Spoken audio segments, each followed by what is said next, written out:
శ్రీమాత్రే నమః. శ్రీమహాగణాధిపతయే నమః. శ్రీ విష్ణురూపాయ నమః శివాయ. శివాయ గురవే నమః. ఓం నమః చండికాయ.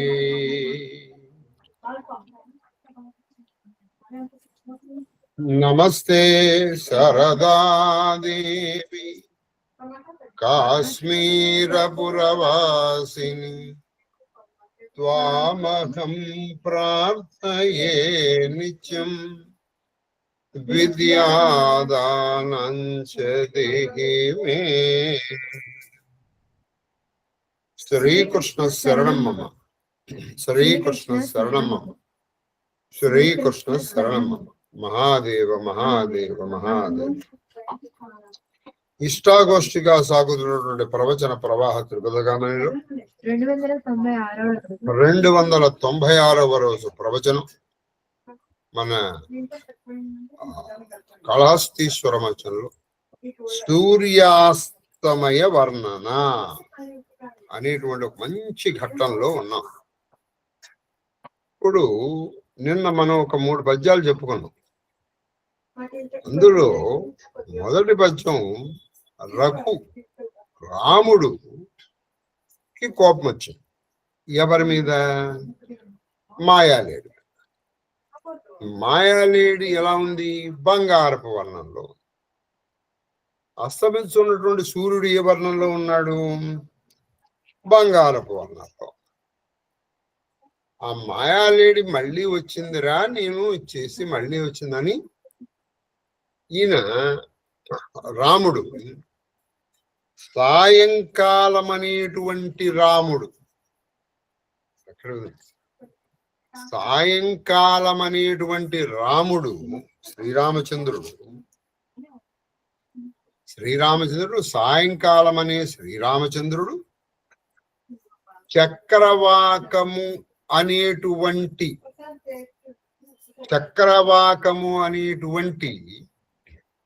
జానకీదేవి అంటే సీతమ్మ తనకి వియోగం కలిగిస్తుంది. ఎవరు? ఈ మాయాసు. ఎందుకని? చక్రవాక పక్షులు రాత్రి అయితే ఆ ప్రేయసిని ప్రియుడిని ప్రేయసి కలుసుకోలేరు. వాళ్ళు ఎక్కడ ఉంటారు. ఆ రాత్రి అయ్యేటప్పటికి వాళ్ళు కలుసుకోలేరు.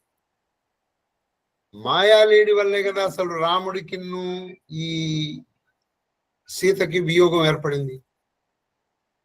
ఆ మాయాలేడి గురించి ఇప్పుడు ఈ సాయంకాలం అనే సూర్యుడు, అప్పటి వరకు ఈ చక్రవాక పక్షులు హాయి కలిసినాయి. సూర్యుడు అస్తమించినప్పటికి ఎర్రబడ్డాడు. ఈ చక్రవాకం అనేటువంటి సీతకి ఈ సాయంకాలం అనేటువంటి రాముడికి వియోగం ఏర్పడబోతోంది. ఎందుకని? ఈ సూర్యుడు మూలంగా. ఇప్పుడు ఈ సూర్యుడు ఎలా ఉన్నాడు? హేమంగా వారు నాయన అని చెప్పేసి ఆయన మీదకి ఈయన పరమ తీక్ష్ణముగా కొన్ని బాణాలని ప్రయోగించారు. ప్రాణాలు ప్రయోగిస్తున్నట్టుగా చీకటి వచ్చింది. ఏమి ఉత్ప్రేక్షండి ఇది! మీకు నిజంగా భవానీ భావనాగమ్య అని చెప్పినట్టుగా భావన ఉండాలంటే మీకు ఏదైనా ఒక ఆలంబన ఉండాలి. ఆలంబన ఉంటే మీ భావన వెళ్ళిపోతుంది. మీకు అస్తమిస్తున్నటువంటి సూర్యుడు కలిస్తే ఇది ఎప్పుడు తెలుస్తుంది. చాలా చక్కటి పద్యాలు రాశారండి సూర్యాస్తమయంలో. మనం అనుకోదు ఏదో కథ చెప్పేసి సరిపోతుంది. వీళ్ళు అక్కడికి వెళ్ళారు, అక్కడికి వెళ్ళిన తర్వాత శివుడు ప్రత్యక్షమయ్యాడు. అందుకే కావ్యాలాప వినోదిని. మనం కావ్యములు ఆలాపిస్తే అంటే మీరు ఏదో దీంతో పాడక్కల్లా. మామూలుగా నువ్వు ఆలాపించావు అనుకో కావ్యం, అది ఆటోమేటిక్గా ఏం జరుగుతుందంటే ఇదన్నమాట. చెప్పండి. ఇప్పుడు మనం వేరే దానికి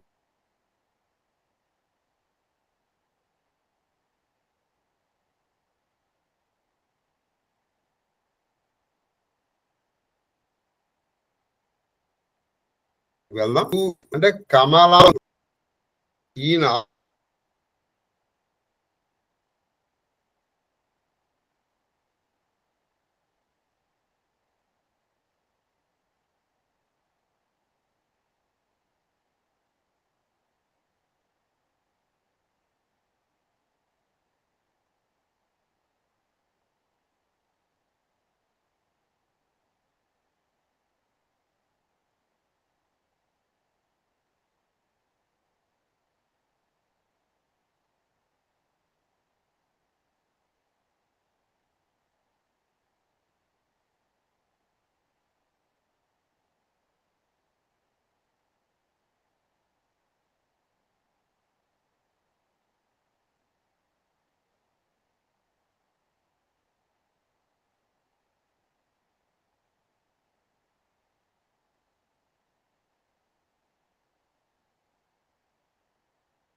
నాకు డబల్ ఫోటో కాంటాక్ట్ నాలుగు కాంటాక్ట్స్ ఉంటాయి.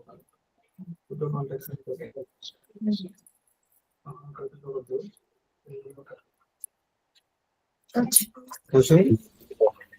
మహాదేవ్ మహాదేవ్ తల్లి మహాదేవ గురువు గారు. మహాదేవ్. కాబట్టి శివజ్ఞానము లేని మనస్సులాగా ఉంది. నువ్వు ఏదైనా చెయ్యి, శివజ్ఞానము లేని మనస్సు వృథా అన్నమాట. ఆ తర్వాత రెండోది మూడోది చాలా చక్కటిది ఏంటంటే, ఒక కుటుంబం కావచ్చు, ఒక వ్యవస్థ కావచ్చు, ఏదైనా ఒక పెద్దవాడు ఉన్నంత వరకే అది సరిగ్గా నడుస్తుంది. ఆయన కనుమరుగయ్యాడు మొత్తం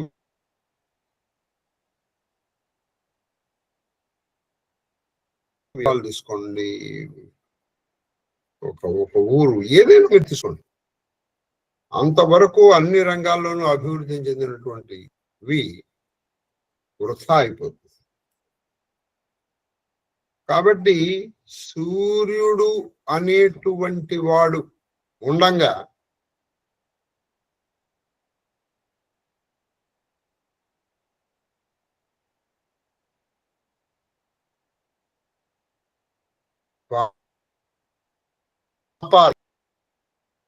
ఇది మనం చాలా జాగ్రత్తగా తెలుసుకోవాలి. మీరు ఎప్పుడన్నా జపము, తపస్సు, వ్రతము, నియమాలు పెట్టుకున్నప్పుడు ఏదో బలవంతంగా పెట్టుకోకూడదు. మనం ఎంతవరకు పెట్టుకోగలమో అంతవరకే పెట్టుకోవాలి. వాడేదో చేశాడు కదా అని మనం చేయకూడదు. ఆధ్యాత్మికతలో imitation is always very dangerous. నువ్వు అలా చేసావనుకో, ఉన్నది నీ ప్రాణం మీదకి నువ్వు తెచ్చుకుంటావు. శ్రేయాన్ స్వధర్మో విగుణ స్వధర్మా పరధర్మా స్వనుష్ఠిత స్వధర్మే నిధనం శ్రేయ పరధర్మో భయావహ అంటాడు శ్రీకృష్ణుడు భగవద్గీత. నువ్వు ఇంకోళ్ళు చేశారు కదా అని మనం చేయలేము అంటే చేయకూడదు. నీకు ఉన్నటువంటి పరిస్థితులను బట్టి, నీ ఆర్థిక, సామాజిక, మానసిక, సాంఘిక, వైయక్తిక కారణములను బట్టి నువ్వు నీ నియమాలను నువ్వు ఏర్పరచుకోవాలి తప్పితే, సార్ ఆయన చేశాడండి, నేను కూడా పొద్దున్న నుంచి సాయంకాలం వరకు పచ్చికంగా కూడా ముట్టుకోకుండా నువ్వు చేస్తానంటే నీకు షుగరు అవి ఉంటే మళ్ళీ నువ్వు పడిపోతావు. ఇంకొంతమంది షుగర్ ఉన్నా వాడు ఉపవాసాలు ఉండగలడు, నువ్వు ఉండలేకపోవచ్చు. కాబట్టి ఎప్పుడు కూడా శరీర మాధ్యం కలు ధర్మ సాధనం అని చెప్తారు. నీ శరీర ధర్మాల్ని బట్టి నువ్వు నిర్ణయించుకోవాలి నీ వ్రత నియమాలు. అంతేగాని స్టిపులేటెడ్ గా ఉండకూడదని దాని అర్థం. మీకు అందుకే నేను చెప్పాను మీకు రామాయణంలో, తన భర్తని చంపిన రాముడు ఎదురుకుండా ఉన్నాడు. మండోదరి వచ్చింది. ప్రపంచంలో ఎవరైనా భర్తను చంపినటువంటి వాడు ఎదురుకుండా ఉంటే, భర్త ఎంత దుర్మార్గుడైనా, బాగా అయిందండి మా దుర్మార్గుడు చంపేశావు, వెరీ గుడ్ వెరీ గుడ్ అని ఏ భర్త మెచ్చుకోదు.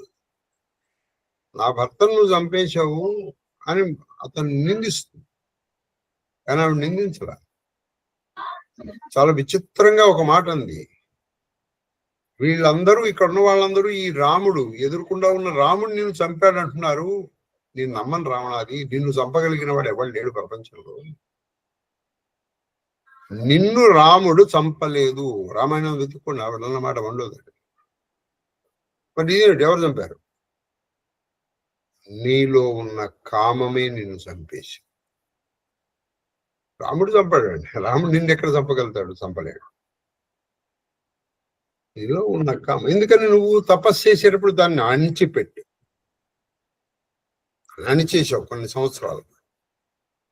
ఎప్పుడైతే నీకు వరం వచ్చిందో ఆ అణిచిపెట్టింది అది నిన్ను అనవడం ప్రారంభించింది. అందుకే మనం నియమాలు పెట్టుకున్నప్పుడు మనం కొంతమంది మీరు ఈ కొన్ని చూడండి, 40 రోజులు వాడు చాలా నియమంగా ఉంటారు.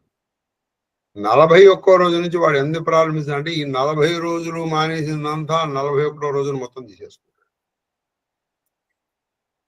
కాబట్టి ఇవి చాలా డేంజర్. నువ్వు నెమ్మదిగా, అందుకని అంచెలంచెలుగా నువ్వు మానాలి. అది నిజంగా విరక్తి పుట్టి నువ్వు మానేయాలి. ఇప్పుడు మనం ఇంకొక చాలా రమ్యమైన ఘట్టంకి వెళ్తున్నాం. అదే సూర్యాస్తమయంలో ఇప్పుడు ఈ సూర్యుడి మీదకి దండెత్తి వెళ్తున్నారు ఆయన, లేదా దండెత్తి వెళ్ళినప్పుడు మరి సైన్యంతో వెళ్ళాలి కదండి. మంచి శేషపద్యం రాశారు మహానుభావుడు దుర్జటి. దుర్జటి మహాశివభక్తుడు. ఆయన పార్థివ శరీరం ఇప్పటికి కూడా ఎక్కడుంది తెలుసా? కాళహస్తీశ్వర గుడి ప్రధాన గుడి గడప కింద ఆయన పార్థివ శరీరాన్ని పెట్టారు. అంత గొప్పవాడు. ఆయన పార్థివ శరీరాన్ని కాళహస్తీశ్వర గుడి గడప ఉంది. అంటే అది దాటే మనం గుడికి వెళ్ళాలి, లోపలికి వెళ్ళాలి. అటువంటి ధూర్జడి విరచితమైనటువంటి శ్రీకాళహస్తీశ్వర మహత్యంలో 295 రోజు మహాదేవ మహాదేవ మహాదేవ చదువు. శీసపద్యం. వామాంగ భామిని శ్యామ ధామాళియు. అది వామాంగ భామిని శ్యామాంగ శ్యామ ధామళి. ఆయన ఎడం వైపున ఉన్నటువంటి భామిని అంటే స్త్రీ, ఆవిడ నల్లగా ఉంటుంది.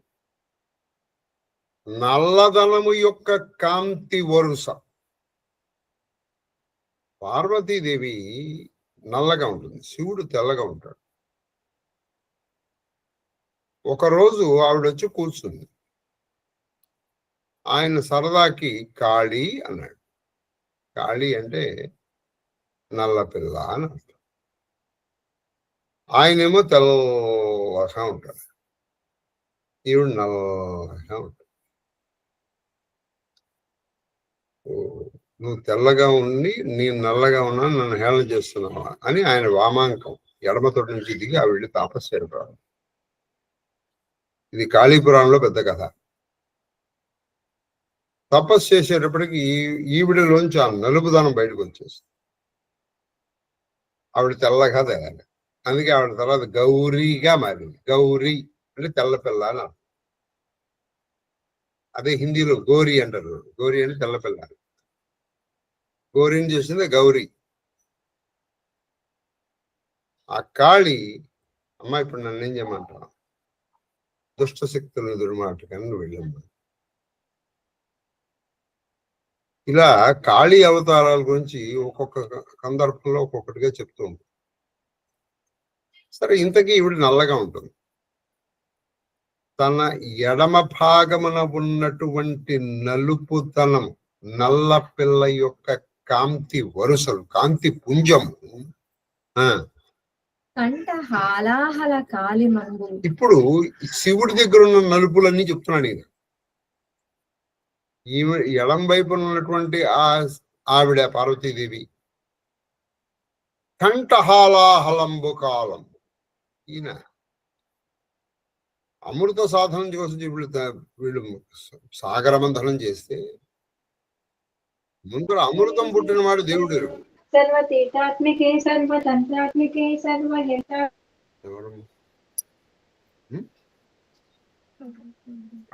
కాబట్టి అక్కడ మొట్టమొదటి దాన్ని వదిలిపెట్టేసి ఆవిడ ఏమి అమృతం వచ్చిందా లేదా పక్కన పెట్టాడు. ముందర వచ్చింది ఏంటంటే హాలాహలం. ఆ హాలాహలాన్ని ఎవడు మిగలేకపోయాడు. చివరికి శివుడు వచ్చి దీనికోసం మీరు ఎందుకురా బాధపడతారా అని దాన్ని తీసుకుని ఒక చిన్న నేరేడు పండులాగా తీసుకుని దాన్ని కంఠంలో పెట్టేస్తాడు. ఎందుకంటే దాన్ని మింగాడా ఆయన లోపల ఉన్న లోకాలన్నీ నాశనం. బయట ఉంటే బయట లోకాలు నాశనం అయిపోతుంది. అందుకని లోపల పెట్టి ఆ వేడికి ఏమైంది పాపం, కంఠము నల్లగా మారి. అందుకే ఆయన నీలకంఠుడు, గరళకంఠుడుగా మారాడు. ఈ కంఠములో ఉన్నటువంటి నల్లదనము, ఆయన ఎడమ భాగంలో ఉన్నటువంటి ఆ స్త్రీ యొక్క నల్లదనము, తర్వాత ఆకాశ కేశ పాశాశితఛాయం. అది ఆకాశ కేశ పాశ అసితాఛాయము. ఇప్పుడు వ్యోమకేశ అని శివుడికి పేరు. శివుడు వ్యోమకేశుడు. వ్యోమకేశుడు అంటే ఆకాశమే ఆయన కేశములు, జుట్టు. ఆకాశం ఎలా ఉంటుందంటే నల్లగా ఉంటుంది. వ్యోమకేశ అని. కాబట్టి వ్యోమకేశుడు అంటే ఆయన కేశములు యొక్క అసిత. అసిత అంటే తెల్లని కానిది. తెల్లని కానిది ఏమిటి? నల్లని. అంటే ఆకాశములో ఉన్నటువంటి నలుపుదనము. ఇప్పుడు ఈ నలుపుదనాలన్నీ సూర్యుడి మీదకి దండెత్తి వెళ్తున్నాయి. సూర్యుడికి, నలుపుకి లేదా చీకటికి అది జాతి వైరం కదండి. ఇది ఉంటే అది ఉండదు, అది ఉంటే ఇది ఉండదు.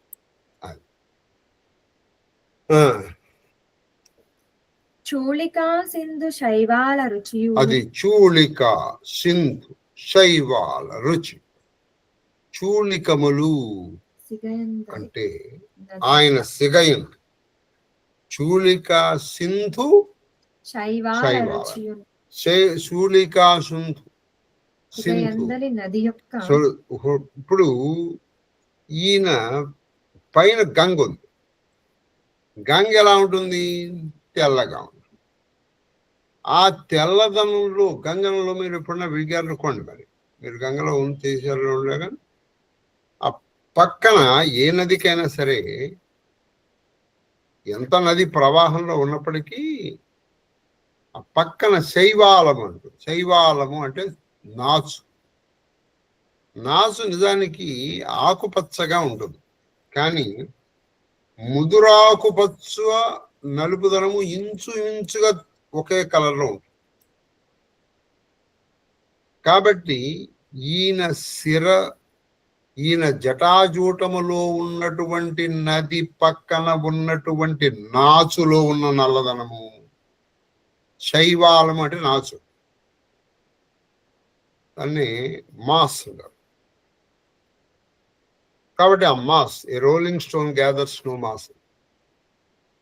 ఆ మాస్ అవి. తర్వాత కర కృష్ణ సారాక్షి ఘనధూమ నీలిమ.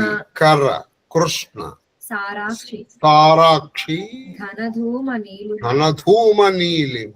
కర కృష్ణ. కర అంటే చేతి ఎందలి, కృష్ణ సారాక్షి కదా. కృష్ణ సారాక్షి. కృష్ణ అంటే నలుపు, సారాక్షి అంటే శూలం. ఆయన చేతిలో ఉన్నటువంటి కృష్ణ సారాక్షి. చేతి అది చేతి ఎందు సారాక్షి అంటే మృగం, లేడీ. కృష్ణ ఆయన చేతిలో ఒక లేడి ఉంటుంది, ఒక జింక. అదేంటి? కృష్ణ జింక. కర్ర కృష్ణ సారాక్షి ఘనధూమ నీలి. ఈయన చేతిలో ఉన్నటువంటి జింక కళ్ళల్లో ఉన్నటువంటి నలుపుదనము. కళ్ళు, కన్ను ఉందనుకోండి, మంచి కన్ను, అందమైన కన్నుకి 3 రంగులు ఉంటాయి. ఒకటి ఏంటంటే మంచి నల్లగుడ్డు, నల్లగా ఉండాలి. అది ఎంత నల్లగా ఉంటే అంత నల్లగా. దాని చుట్టూ భాగం తెల్లగా ఉండాలి. అది ఎంత తెల్లగా ఉంటే అంత బాగుంది. ఆ కను గబలు చివరల్లో ఎర్ర జీర ఉండాలి. దాన్ని బట్టి మనం హిమోగ్లోబిన్ కూడా డిసైడ్ చేస్తారు. హిమోగ్లోబిన్ పెద్దగా డిసైడ్ చేసేది గోళ్ళని ఇట్లా చూసి ఏవి చూస్తారు. బేసిక్గా ఆ ఎరుపు జీరా ఉండాలి. ఇందులో ఏ ఒకటి ఆ పాళ్ళు, ఆ ప్రపోర్షన్స్ తగ్గిన కంటి యొక్క అందం పోతుంది. కాబట్టి కర్ర కృష్ణ సారాక్షి ఘనధూమ నీలిమ. ఆంచి ఎంత నల్లగా ఉందంటే దట్టమైనటువంటి పొగల్ని ఎంత నల్లగా ఉంటుందో అంత నల్లటి కళ్ళుగా ఉన్నాయి ఈయన చేతిలో ఉన్నటువంటి జింక కళ్ళు. ఆ నలుపు చూడండి. ఇప్పుడు మనకి సామాన్యంగా ఎలా ఉంటుందంటే అండి, మన అంటూ ఉంటాం, మన నా. ఇందులో చాలా ఉంటాయి. ఇప్పుడు చూడండి, నా దేశం వాడు, నా రాష్ట్రం వాడు. ఇప్పుడు మనం డివైడ్ చేసుకుంటూ వెళ్ళండి మీరు. ఇప్పుడు మనం ఉన్నాం అనుకోండి, ఏ రాక్షసులు ఉండి మన జాతి అండి అంటే మానవ జాతి, అప్పుడు అందరం ఒకటే. వాళ్ళు అమెరికా అయినా ఆస్ట్రేలియా అయినా. ఆ తర్వాత వచ్చేసింది అనుకో, మన ఖండం ఆసియా, మన దేశం, మన రాష్ట్రం, ఏదో మన జిల్లా, మన మున్సిపాలిటీ, మన వార్డు, తర్వాత మన కాలనీ, మన కాలనీలో మన వార్డు, తర్వాత మన అపార్ట్మెంట్, మన ఇల్లు, మన కుటుంబం అన్నమాట. ఆ మన కుటుంబంలోకి వచ్చేటప్పటికి నేను చూడండి ఎంత చివరికి వచ్చేసాము, చివరికి ఒకటి. అందులో మన వాడికి ఏదైనా దెబ్బ తగిలినట్టుకోండి, మిగతా వాళ్ళందరూ వాడికి సపోర్ట్గా రారు. ఇప్పుడు చీకటి అనే నలుపుదనం వల్ల దెబ్బతింది. చీకటి అనే నలుపుదనం దెబ్బతింది. ఎవరి వల్ల? సూర్యుడు వల్ల.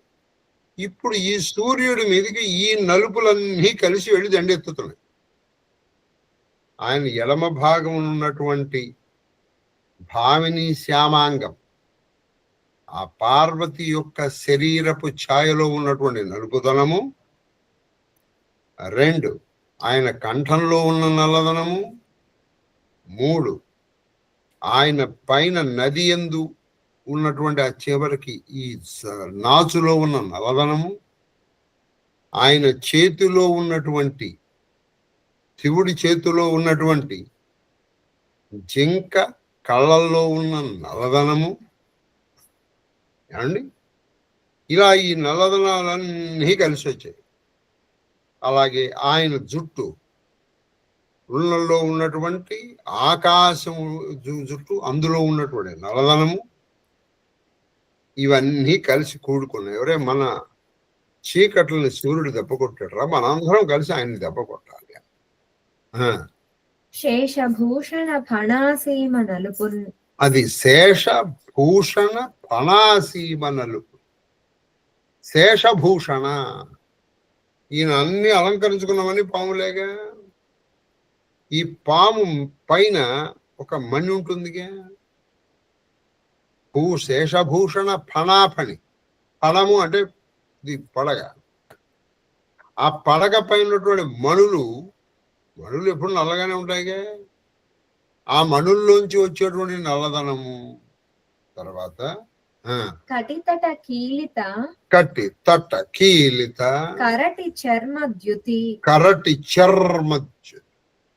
ఈయన కటిభాగమునందు ఉన్నటువంటి కట్టుకోబడినటువంటి, చుట్టబడినటువంటి, ఇంకా చెప్పాలి కట్టుకున్నది కదా, చుట్టుకున్నటువంటి కరటి అంటే ఏనుగు. ఏనుగు చర్మము యొక్క నగరం. ఏనుగు ఎలాగో నల్లగానే ఉంటుంది. ఆ ఏనుగు చర్మములో ఉన్నటువంటి నల్లదనము. తర్వాత మేచక శూల శోభా, మేచక శూల శోభాచయం, శూల శోభాజం, మేచక శూల శోభాజం. మేచక అంటే మేచక అంటే నల్లదైన. చూడండి, మీరు సరిగ్గా ఈ పద్యాన్ని వినాలే కానండి. నలుపు అన్న పదాన్ని వాడిన చోట వాడకుండా వాడుతున్నాడు ఆయన. ఒక చోట నీలిమ అంటున్నాడు, ఒక చోట మేచక అంటున్నాడు. భాష వస్తుందండి. కావ్యాలు ఎందుకు చదవాలంటే భాష కోసం. ప్రస్తుతం మన దౌర్భాగ్యం అంటే మన దగ్గర భాష లేదు. మనం అందుకే చూడండి ఎప్పుడు వాడిన మాటలే వాడుతూ ఉంటాం. మన దగ్గర భాషా సమృద్ధి లేదు. మొత్తం అన్ని కలిపితే మీరు కూర్చొని రాసుకోండి, మనకి మహా అయితే ఒక 1000 నుంచి 2000 పదాలు తెలిసేమో అంతే. ఇది మన మాతృభాషలో. గుర్తుపెట్టుకోండి. నువ్వు పుట్టి పెరిగినటువంటి భాషలో కావాలంటే రాసుకోండి మీరు. ఇది ఒక సైంటిఫిక్ రీసెర్చ్ వల్ల తెలిసింది. మన భాషను మనం మాట్లాడినా మనకు అర్థం కాదు. అందుకని మనం ఏం చేస్తుంటాం, మన భాషలో పదం దొరక అప్పుడప్పుడు మనం పరాయి భాష నుంచి తెచ్చుకుంటాం. భాష రాదు. భాష రాకపోతే భావ వ్యక్తీకరణ ఎలా చేయగలుగుతావు? చేయలేవు. భాష ఉంటే కదా నువ్వు భావ వ్యక్తీకరణ చేసేది. కాబట్టి మరొక మారు చెప్తున్నానండి, భగవంతుడి సేవ అనగానే ఏదో రెండు చిరతలుచుకుని శివ శివ శివ శివ శివ శివ శివ శివ శివ అంట భక్తి కాదు. అది కాదని కాదు, కానీ అది మాత్రమే కాదు. అదే కానుకోండి ఇన్ని కావ్యాలు వచ్చేవి కాదు. కాబట్టి ఇక్కడ ఎలా ఉంటుందంటే, ఆ కన్న కర్రటి ఆ నలుపుదనం, మేచకండి నలుపుదనం, ఆయన చేతిలో ఒక శూలం పట్టుకున్నాడు, ఆ శూలములో ఉన్నటువంటి నల్లదనము. తర్వాత భువనలోచనుపై, భువనలోచనుడు అంటే సూర్యుడు. సూర్యుడికి జగచ్చక్షు అని పేరు. భువనలోచనుపై అంటే అంధకార బృందమున, అది భువనలోచనుపై ఎత్తిపోవు అంధకార బృందమున. అంధకారం అంటే చీకటి. చీకట్ల యొక్క సమూహానికి ఇవి ఎత్తిపోవు అంటే దండెత్తి వెళ్తున్నాయి. ఇవన్నీ ఇన్ని నలుపులు వస్తున్నాయి. పైగా ఈ అన్ని నలుపులకి మూల స్థానం ఎవరయ్యా? తెల్లగా ఉన్నటువంటి శివుడు. ఈ అన్ని నలుపులకి మూల స్థానం. ఈ అన్ని నలుపులు ఎక్కడి నుంచి వచ్చాయి? శివుడి నుంచే వచ్చాయి. పార్వతీదేవి కానీ, ఆయన కంటి, ఆయన శిరస్సు చటాచుటంలో ఉన్నటువంటి నది కానీ, లేదా ఆయన వెంట్రుకలు కావచ్చు, శూలము కావచ్చు, చేతిలో ఉన్నటువంటి మృగము కావచ్చు, లేకపోతే ఆయన ధరించినటువంటి నా పాముల మీద ఉన్నటువంటి మడులు కావచ్చు అండి. ఇలా ఆయన అన్ని నలుపులు వచ్చాయి. ఈ నలుపులన్నీ కలిసి ఏం చేస్తున్నాయి? భువనలోచనుడు అంటే లోకచక్షు అని పేరు. జగచ్చక్షు. జగచ్చక్షు అయినటువంటి సూర్యుడి మీదకి దండెత్తి వెళ్తుంది. మరి వెళ్తూ ఉన్నప్పుడు సైన్యం ఉంటే సరిపోతుందండి. సైన్యం నాయకుడు అక్కర్లేదా? సైన్యం మనకు నాయకుడు ఉండాలి ముందర. ముఖ్యంగా ఒక సైన్యం ఎంత బలంగా ఉన్నప్పటికీ నాయకుడు ఉంటేనే ఆ యుద్ధము సఫలమవుతుంది. లేకపోతే ఎవరి దారిని వాడు యుద్ధం చేసుకుంటూ వెళ్ళిపోయాడు అనుకోండి, నాయకుడు ఉంటే ఏం చేస్తాడంటే వీళ్ళని ఒక పంథాలో నడిపిస్తాడు చక్కగా. ఎవరి దారిని వాడు యుద్ధం చేస్తే వాళ్ళందరూ ఒక పద్ధతిలో చేస్తూ ఉంటారు. నాయకుడు లేని వాడు ఓడిపోతాడు. కాబట్టి వీళ్ళందరూ ఒక నాయకుడిని పెట్టుకున్నారు. ఎవరయ్యా నాయకుడు అంటే,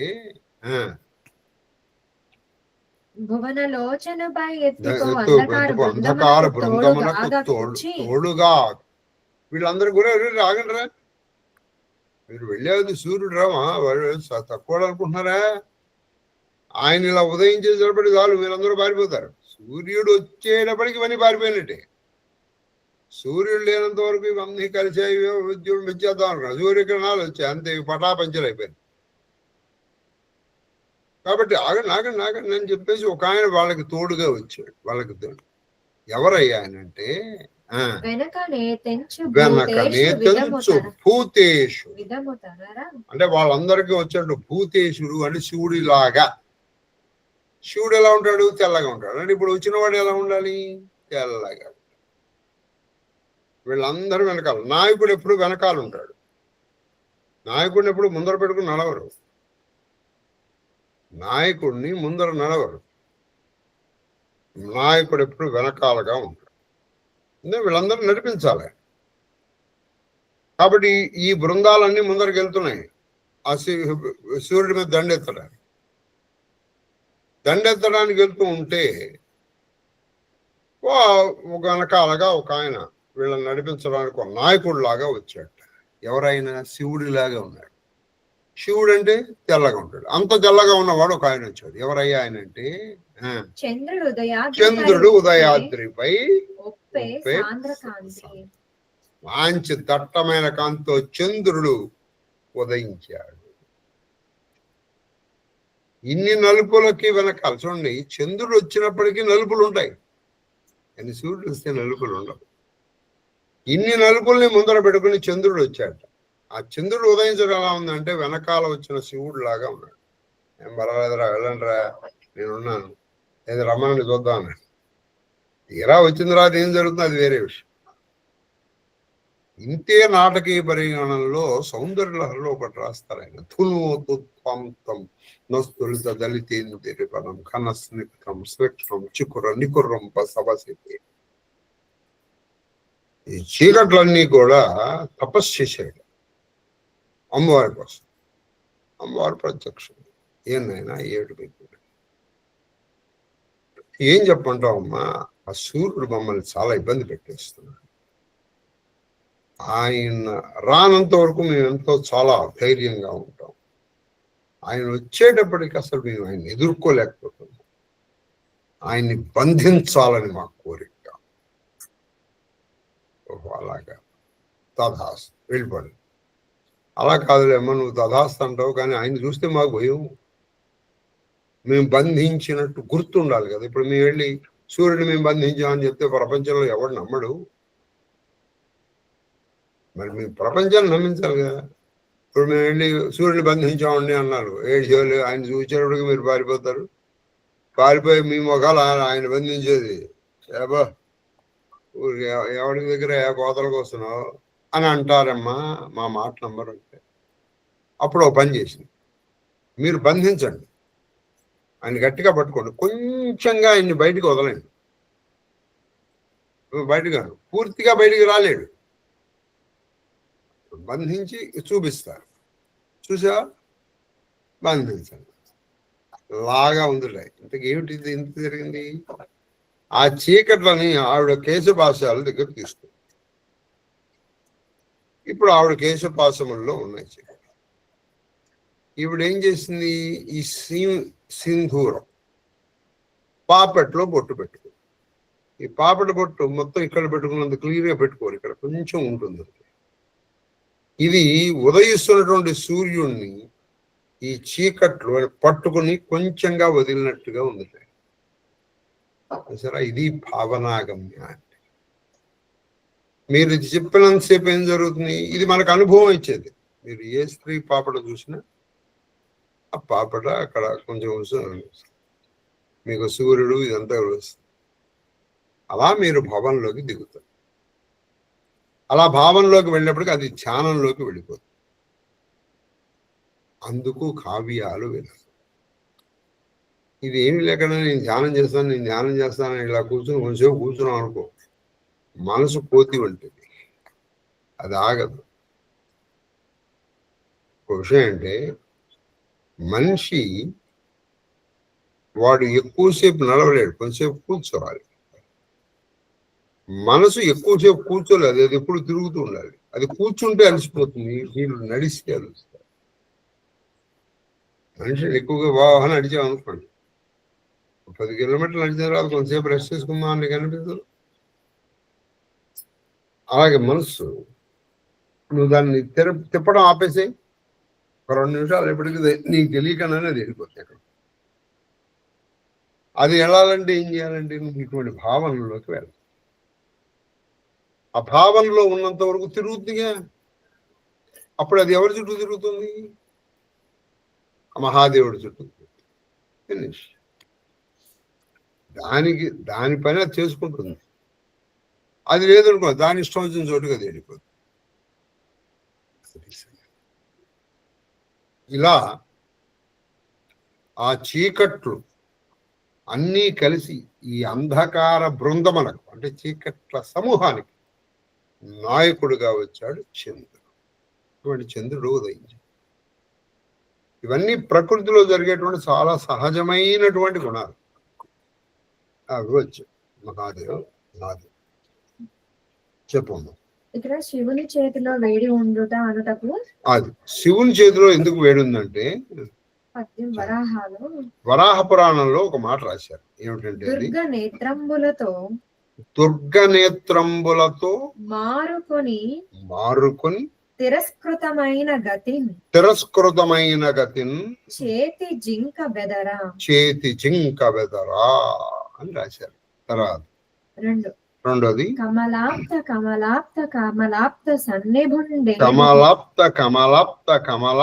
సన్నిభుండు ఏ విభుండు రుచి ప్రభావదయల ప్రభావదయలయ. తర్వాత భామిని స్త్రీ మాత్రం. అది భామిని అంటే స్త్రీ అన. పాశః పాశ అంటే కచాంతే సమూహార్థః. అది కచము. కచముకి ఈ అంతములను పాశములు అంటారు.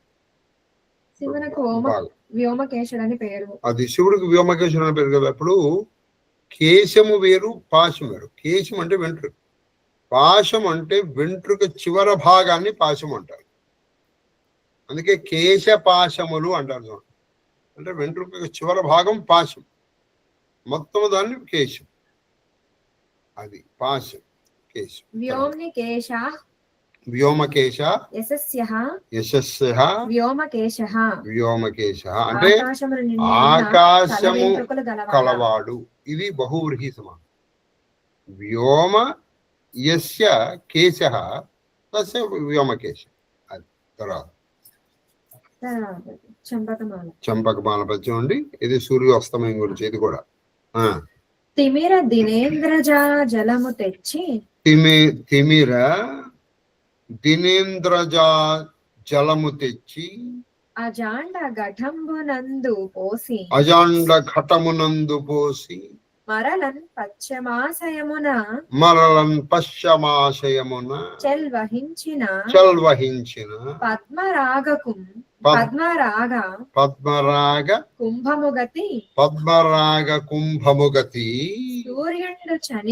సూర్యుండు చనియన్. ప్రాక్సతి వెన్నెల వేల్పుటేటితో.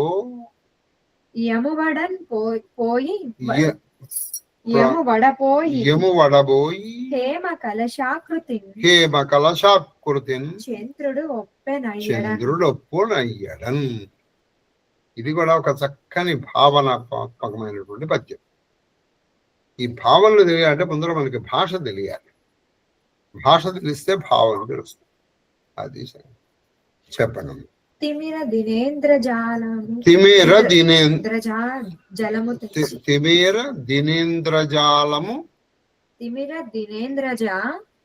తిమిర దినేంద్రజా జలము తెచ్చి. అది దినేంద్ర జలము తెచ్చి.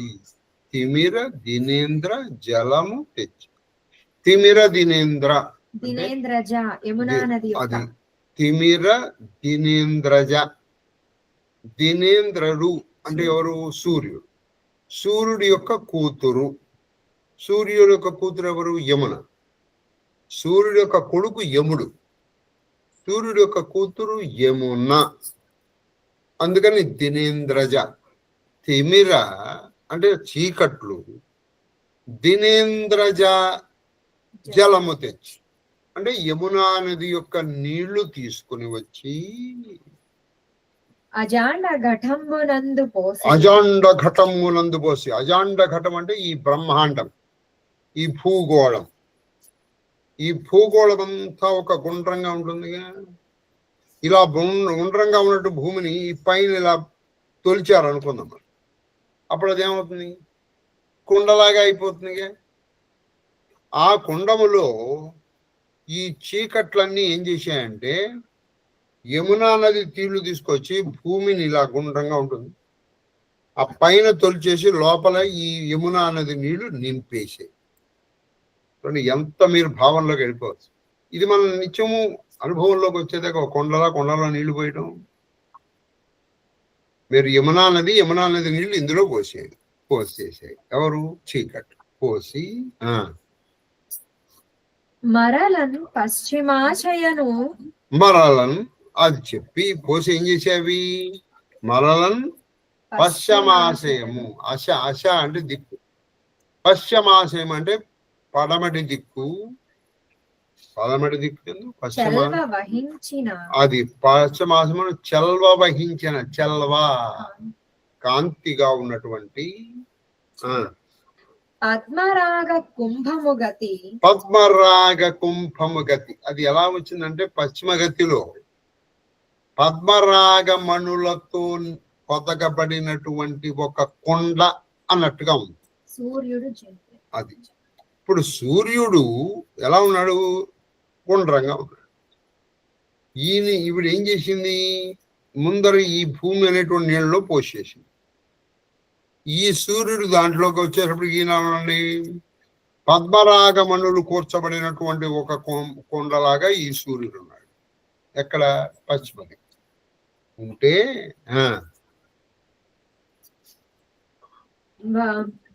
కుంభము గది సూర్యుడు చనియన్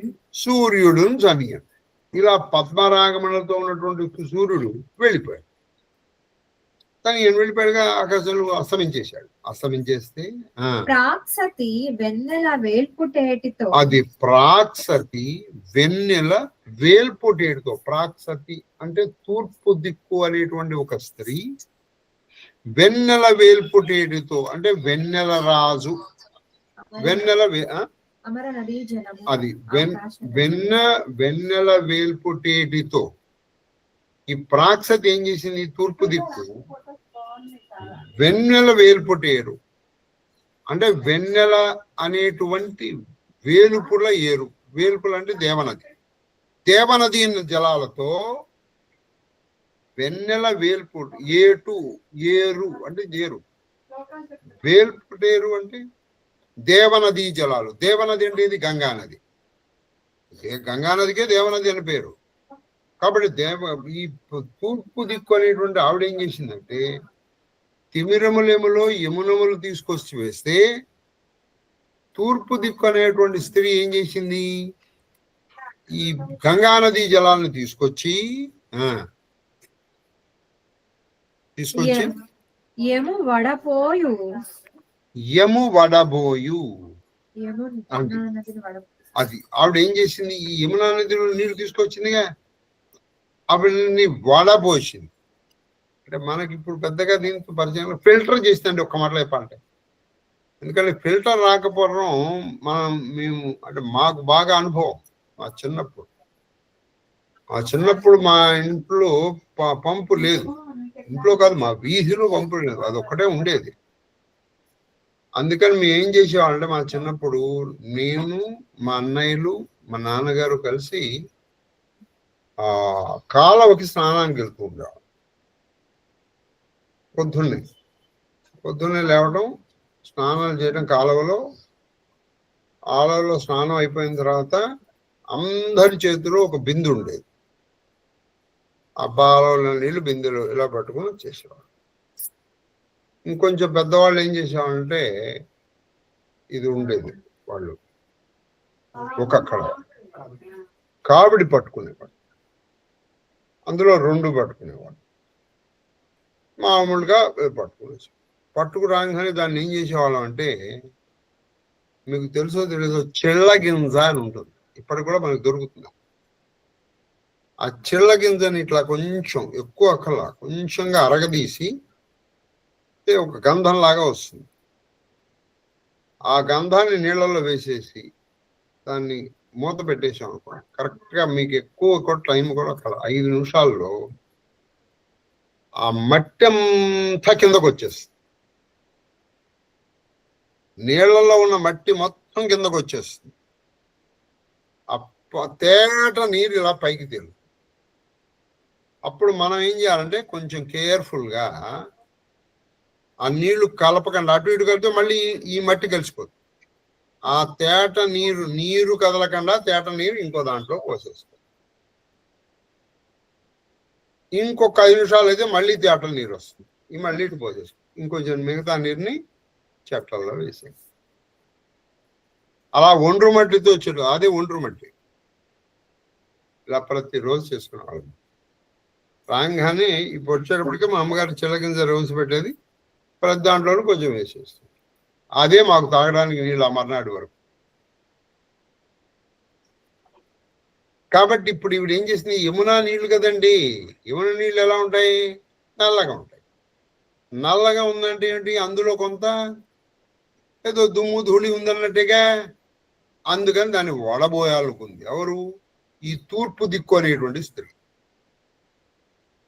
తూర్పు దిక్కు దాని స్త్రీ వడబోయాలనుకుని ఆవిడ ఏం చేసింది, గంగానది నీళ్ళు ఎలా ఉంటాయి, తెల్లగా ఉంటాయి. మీరు కావాలంటే ఎప్పుడన్నా కుంభమేళ వెళ్ళి అనుకోండి, లేకపోతే మీరు ఎప్పుడన్నా త్రివేణి సంగమానికి వెళ్ళాలి, చాలా కేటగారికల్ గా తెలుస్తుంది. మీరు చక్కగా లోపలికి వెళ్తే ఇటు గంగ తెల్లగా ఉంటుంది, ఇటు యమున నల్లగా ఉంటుంది, సరస్వతి అంతర్వాహిని అది ఎర్రగా ఉంటుంది. అది మీకు కనపడదు. అది మీకు సరస్వతి కనపడంటే సరస్వతి పుష్కరాలకు వెళ్ళాను, నేను వెళ్ళాను, నేను చూశాను. అది లిటరల్గా మంచి ఎర్ర జీరతో ఉంటుంది అక్కడ నీళ్లు. చెప్పనా? కాబట్టి వడబోయు హేమ కలశాకృతిని, అది వడబోయు హేమ కలశాకృతిని. చంద్రుడు ఆయన ఏం చేశాడు? నెమ్మదిగా ఈ ఈ సూర్యుడు అస్తమించాడు, ఈయన వస్తున్నాడు. ఈ చంద్రుడు ఎలా ఉన్నాడంటే ఈ నీళ్లు ఇందులో వడబోయాలంటే ఇంకో పాత్ర ఉండాలిగా. కాబట్టి ఈ పూర్తిగా చంద్రుడికి తెల్లదనం రాలా. మీరు మీరు ఈ సీన్ కరెక్ట్ గా చూడాలంటే మీకు ఎక్కడ చూడాలంటే గౌహాటీలో చూడగలుగుతారు. నేను చూశాను, అప్పట్లో మన వాళ్ళు ఫోటోలు కూడా తీశారు. ఇటు చంద్రుడు ఉదయిస్తుంటాడు, ఇటు సూర్యుడు అస్తమిస్తుంటాడు. రెండు బ్రహ్మపుత్రలో ఏకకాలంలో చూడొచ్చు. చాలా బాగుంటుంది. ఏకకాలంలో మీరు అక్కడ ఒక మంచి పర్వతం ఉంది, మీరు ఎక్కచ్చు. అదేంటే ఇసుక పర్వతం, ఐలాండ్, అది పీకాక్ ఐలాండ్ అంటారు. కరెక్ట్ అది నెమలి ఆకారంలో ఉంటుంది. మీరు ఆ పైకి ఎక్కితే అది పౌర్ణమి అయి ఉండాలి, బాగా గుర్తుపెట్టుకోండి. పౌర్ణమి వచ్చేటప్పటికి చంద్రుడు ఉదయం చేస్తాడు, సూర్యుడు ఇంకా అస్తమిస్తాడు, మీరు క్లియర్గా తెలుస్తుంది. అప్పుడు ఆ ఎర్రదనం వస్తుంది. ఇప్పుడు ఈవిడ ఈ నీళ్లు వడబోద్దాం అనుకుంది. వడబోద్దాం అంటే ఇంకో పాత్ర ఉండాలిగా ఈవిడికి. చంద్రుడు వడబోసే ఇంకో పాత్రలాగా పైన ఈయన ఉదయించాడు. ఈ నల్లదనం తీసుకొచ్చినటువంటి యమునా నీళ్ళని ఈ తూర్పు దిక్కు అనేటువంటి స్త్రీ తన దగ్గర ఉన్నటువంటి గంగ నీళ్లు ఈ యమున నీళ్ళలో నలుపుదనం పోవడం కోసం వడబోసి ఇందులో పోయడానికి పెట్టుకుంది. ఎంత భావన చేస్తే అసలు ఈ పద్యం వస్తుందండి చెప్పండి మీరు. ఎంత భావన చేస్తే వస్తుంది మీరు.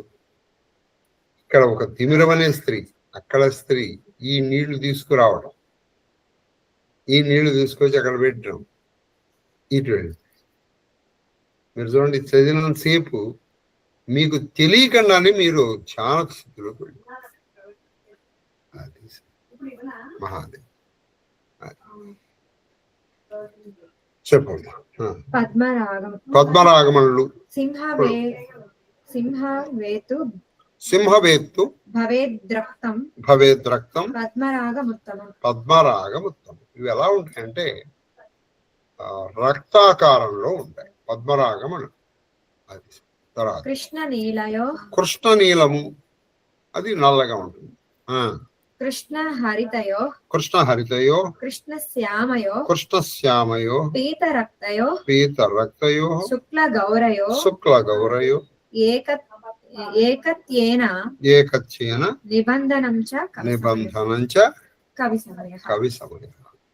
ఇప్పుడు ఈ కవి సమయంలో ఎలా చెప్తారంటే ఇంకొకసారి చదవమా. కృష్ణ నీలయో మొదటి నుంచి పద్మరాగ ఇది చదువు. సింహవేతు రక్తం పద్మరాగముత్తమం. అది అంటే రక్తము పద్మరాగము ఒకే రకంగా చెప్తారు. ఇది కవి సమయం. రెండోది చెప్పు.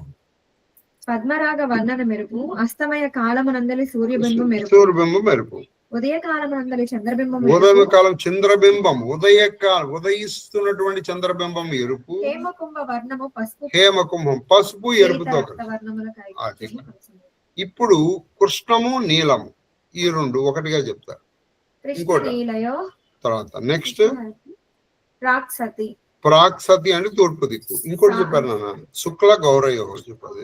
కృష్ణ నీలయో కృష్ణ హరితయో కృష్ణము హరితము అంటే కృష్ణ హరితం అంటే ఒక విధంగా ఆకుపచ్చ, ముదురాకుపచ్చ, మళ్ళా ముదురాకు. తర్వాత కృష్ణుడ శ్యామ అన్న ఒకే రంగుగా చెప్తారు, కానీ కొంత డిఫరెన్స్ ఉంది. కానీ కవులు మాత్రం దీన్ని ఒకే విధంగా చెప్తారు. పీత రక్తయో, పీతము రక్తం ఒక విధంగా చెప్తారు, కానీ వీరిలో డిఫరెన్స్ ఉంది.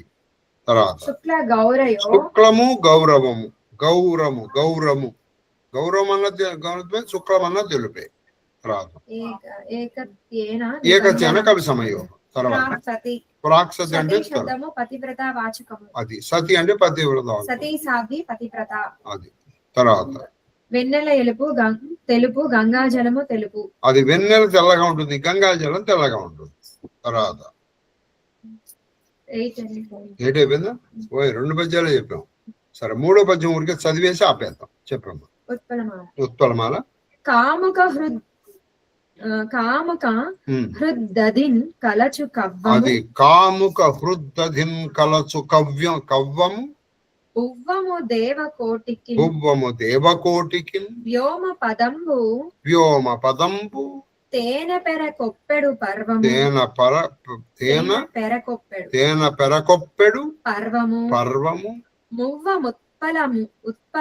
మువ్వముత్పల శ్రీమతికిన్.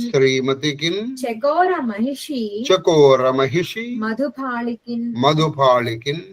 ప్రోచునన్నమై యామావతీశ బింబము. దయాచలమెక్కి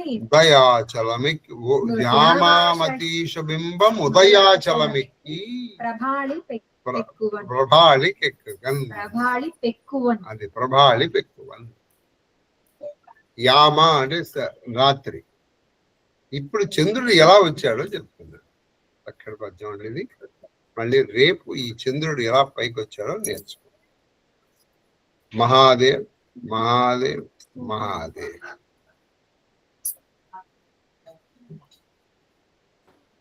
మహాదేవ మహాదేవ మహాదేవ గురువు. తల్లి మహాదేవ. అమ్మా శ్రీలలిత, నేను నీకోసం కొన్ని రుద్రాక్షమాలలు మహాదేవ గురుగారు అట్టే పెట్టాను. ఈసారి నువ్వు వచ్చినప్పుడు నేను నీకు అందజేస్తాను. మహాదేవ గురువు గారు. థ్యాంక్స్ అండి. అయ్యో మహాదేవ మహాదేవ మహాదేవ్ మహాదేవ్ మహాదేవ్ మహాదేవ్ మహాదేవ్. కేక్యూబ్ నీకు నేను రుద్రాక్షమాలలు ఇచ్చానా, ఇవ్వలేదా? సార్ ఇంతకు ముందు ఒకసారి తీసుకున్నాను. మీరు కాశీ నుంచి. ఇంతకు ముందు అంటే సార్ దాదాపు 2 years బ్యాక్. అప్పుడు కాదమ్మా, మొన్న 1,00,000 రుద్రాక్షలు చేశాను కదా, అవి ఇవ్వాలి కదా. ఇవ్వలేదు. నేను మళ్ళీ తర్వాత ఒకసారే కలిసాను మిమ్మల్ని. అప్పుడు మరి నువ్వు ఎప్పుడు వస్తే అప్పుడు ఇస్తాను. Okay okay. నేను ఇవాళ మంగళవారం కదా, శుక్రవారం సాయంకాలం బయలుదేరి, సాయంకాలం ఇంచుమించు 6 గంటలకు బయలుదేరి నేను అరుణాచలం వెళ్తున్నాను. ఓకే సార్, ఆ లోపు వస్తాను. అది శుక్రవారం లోపల. ఎందుకంటే నేను శుక్రవారం వెళ్ళి శనివారం ఆదివారం నాడు అక్కడ చక్రార్చన చేసుకుని, చక్రార్చన మొన్న మనం చేసినటువంటి సూర్య నమస్కారాలు అరుణాచలంలో చేసుకుని, ఆ తర్వాత అక్కడ మహన్యాసపూర్వకంగా రుద్రవారాభిషేకం చేసుకుని చక్రార్చన చేసి సాయంకాలం మళ్ళీ ఆదివారం రాత్రికి బయలుదేరి సరేనా? మహాదేవ్ మహాదేవ్ మహాదేవ్. ఓకే సార్, వస్తాను. నేను గురువారం వస్తాను. అలాగే మహాదేవ్. బుధవారం రేపే. గురువారం సార్. ఓకే మహాదేవ్ మహాదేవ్. మామూలుగా గురువారం వస్తాను. అలాగే నాన్న. మహాదేవ్ మహాదేవ్ సార్. మహాదేవ్ గురుగారు, మీ పాద పద్మములకు నా శిరస్సు వంచెత్తుకోటి నమస్కారాలు. అమ్మగారి పాద పద్మములకు నా శిరస్సు వంచెత్తుకోటి నమస్కారాలు. మహాదేవ మహాదేవ మహాదేవ్. మహాదేవ మహాదేవ మహాదేవ కన్నప్ప. మహాదేవ గురుగారు.